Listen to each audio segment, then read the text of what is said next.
Welcome to our class. আজকের ক্লাসে আমরা সেন্টেন্স মেকিং এর আরেকটা ফর্মুলা শিখব। ফর্মুলাটা কি? সাবজেক্ট যখন কোনো জায়গায় থাকে তখন বি ভার্ব দিয়ে বাক্য শুরু করতে হবে।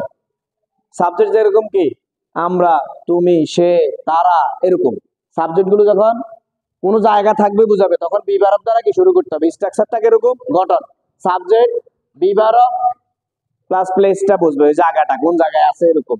এখন বি ভার্ব কোনগুলারে বলে? তাহলে আমরা আগে এটা শিখছি, কিন্তু এম ইজ আর ওয়াজ আর ওগুলো হচ্ছে বি ভার্ব বলে।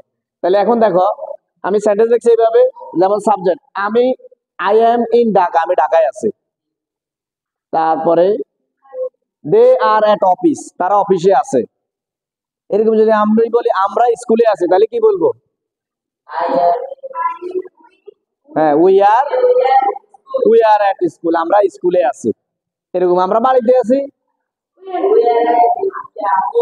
হ্যাঁ তাহলে আমরা বাড়িতে আছি, উই আর এট হোম। সে বাড়িতে আছে, তাহলে কি হি ইজ এট হোম। ছোট জায়গার নামের আগে বড় জায়গার আগে, ছোট জায়গার নামের আগে কি বসবে? এট। আর বড় জায়গার নাম আগে তখন আমরা ইন ব্যবহার করব। এটা প্রিপোজিশনের নিয়মে শিখছি।